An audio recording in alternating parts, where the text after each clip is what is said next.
नमस्कार दोस्तों, मैं रमेश काला जीके विद काला पर आपका स्वागत करता हूं। दोस्तों, कक्षा 12 राजनीतिक विज्ञान का हमारा लेसन था संसद, लोकसभा और राज्यसभा। पहले पार्ट में हमने संसद के बारे में अच्छे से पढ़ लिया और इस वीडियो में हम लोकसभा और राज्यसभा के बारे में देखेंगे। देखो, छोटा सा ही है, तुलनात्मक दृष्टि से समझाया गया है। एक बार देख लेगा, आसानी से याद हो जाओगे, बार बार देखने की जरूरत कौन पड़ेगी। और लास्ट तक इन्हें देखना है। 4-5 मोटा मोटा अंतर ही लोकसभा और राज्यसभा में के अंतर ही। देखो, 12वीं क्लास के जो बच्चे हैं वो इसे लास्ट तक देख लें, समझाने की गारंटी मेरी। दोस्तों, पहले आप देखें कि लोकसभा का वो गठन है, वो अनुच्छेद आप देख सकते हैं 81 में, भारतीय संविधान के अनुच्छेद 81 में इसका वर्णन है लोकसभा के गठन का। फिर आप इसमें राज्यसभा में देखें, गठन इसका होता है कौन से अनुच्छेद में? 80 में। संसद का हमने देखा था 79 में कि 79 में संसद का गठन होता है, राज्यसभा का गठन 80 में और लोकसभा का गठन है अनुच्छेद 81 में होता है। उसके बाद में आप देखें कि दूसरा महत्वपूर्ण अंतर इसमें क्या है कि भारतीय संसद का प्रथम निम्न सदन, लोकप्रिय सदन, जनता का सदन इसे कहा जाता है। किसको कहा जाता है? लोकसभा को। क्या क्या कहा जाता है? भारतीय संसद का प्रथम सदन, जनता का सदन, लोकप्रिय सदन, निम्न सदन। ये किसके नाम है? किसके नाम है? लोकसभा के नाम है। तो राज्यसभा के अन्य नाम क्या क्या है? इसे देखो, ये प्रथम सदन हो गया तो ये कौन सा हुआ? दूसरा हो गया।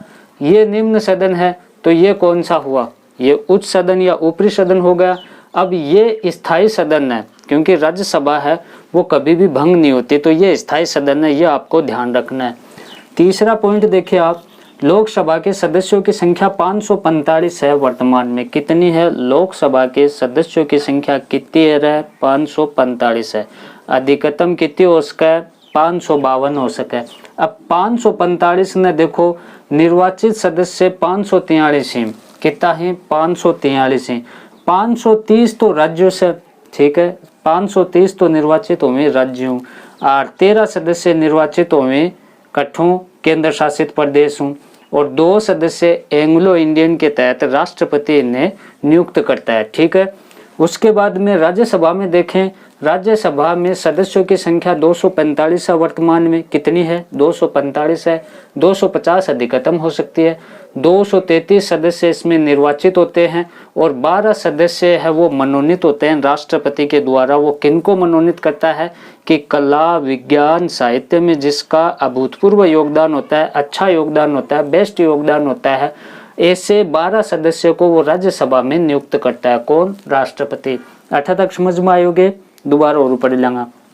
फिर है कि इसके सदस्य आम जनता द्वारा वयस्क मतदान की प्रक्रिया के तहत चुने जाते हैं। देखो, वयस्क मताधिकार कौन सा होता है?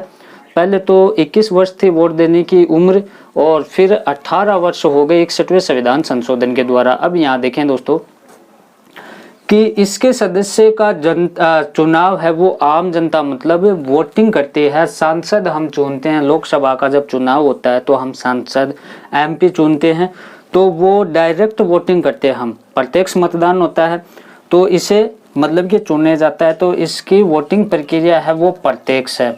ठीक है। उसके बाद में हम देखें राज्यसभा के, देखो इसके सदस्य विधानसभा के निर्वाचित सदस्यों अप्रत्यक्ष रूप से चुने जाते हैं। अब लोकसभा के सदस्य हम डायरेक्ट चुनते हैं। ठीक है। अब जो राज्यसभा के सदस्य हैं वो विधानसभा के जो निर्वाचित सदस्य होते हैं वो उनका चुनाव करते हैं अप्रत्यक्ष रूप से एकल संक्रमणीय मत पद्धति द्वारा। तो हम यहाँ जनता क्या होती है कि लोग राज्यसभा के चुनाव में डायरेक्ट वोटिंग नहीं करती है। तो लोकसभा का चुनाव प्रत्यक्ष रूप से, राज्यसभा का चुनाव अप्रत्यक्ष रूप से। लोकसभा का वर्णन अनुच्छेद 81 में, राज्यसभा का वर्णन किसमें? अनुच्छेद 80 में। और लोकसभा को भारतीय संसद का प्रथम सदन, लोकप्रिय सदन, जनता का सदन कहा जाता है और राज्यसभा को क्या कहा जाता है? द्वितीय सदन, उच्च सदन, ऊपरी सदन कहा जाता है। यहाँ तक क्लियर है? लोकसभा के सदस्यों की संख्या वर्तमान में 545 है और ये 2026 तक निश्चित रहेगी। 252 अधिकतम हो सकती है। ठीक है। अब यहाँ देखें, कार्यकाल की हम बात करते हैं कि लोकसभा का कार्यकाल है वो 5 वर्ष का होता है, ठीक है। अब 5 वर्ष का कब से माने जाएगा, जब प्रथम बैठक हो जाती है लोकसभा की, तो उससे ये प्रथम बैठक से 5 साल तक इसका कार्यकाल माना जाता है। अब राज्यसभा का कार्यकाल कितना होता है कि राज्यसभा कभी भंग नहीं होती, वो स्थायी होती है, और इसके सदस्यों का कार्यकाल है वो 6 वर्ष का होता है। ध्यान रखना, यहाँ महत्वपूर्ण बात यह है, राज्यसभा का खुद का कोई कार्यकाल नहीं होता, क्योंकि वो स्थायी सदन है। राज्यसभा के सदस्यों का कार्यकाल होता है। किसका कार्यकाल होता है? सदस्यों का कार्यकाल होता है। कितना वर्ष? 6 वर्ष का। अब देखो, 1/3 सदस्य प्रति 2 वर्ष बाद सेवा मुक्त हो जाते हैं। यहाँ 2 वर्ष के बाद में चुनाव होते हैं, तो द्विवार्षिक चुनाव होते हैं, तो 1/3 सदस्य 2 वर्ष के बाद में रिटायर्ड हो जाते हैं। यहाँ समझ में आ गई। सदस्यों का कार्यकाल कितना होता है? 6 वर्ष का। लोकसभा का कार्यकाल कितना होता है? 5 वर्ष का। और इनके जो 1/3 सदस्य हैं वो प्रति 2 वर्ष के बाद में रिटायर्ड हो जाते हैं। अब इसके पदाधिकारी देख लें, इसमें अधिकारी कौन होते हैं? लोकसभा का पदाधिकारी होता है लोकसभा का अध्यक्ष, ठीक है। और इसमें एक उपाध्यक्ष होता है, और ये अध्यक्ष और उपाध्यक्ष कौन चुनता है? ध्यान दिलें। यहाँ देखो, पदाधिकारी लोकसभा के अध्यक्ष व उपाध्यक्ष का निर्वाचन लोकसभा के सदस्य अपने में से करते हैं। ध्यान रखना, क्या ध्यान रखना आपको, कि लोकसभा के अध्यक्ष और उपाध्यक्ष का जो चुनाव है वो लोकसभा के सदस्य अपने में से करते हैं। अब यहाँ पहले इसका अंतर देख लें, फिर इसके बारे में बताता हूँ। अब राज्यसभा में द्विवार्षिक चुनाव होते हैं। पदाधिकारी की अगर हम बात करें तो भारत का उपराष्ट्रपति राज्यसभा का सभापति होता है। कौन होता है? भारत का उपराष्ट्रपति राज्यसभा का सभापति होता है। कौन होता है? सभापति कौन हुआ है?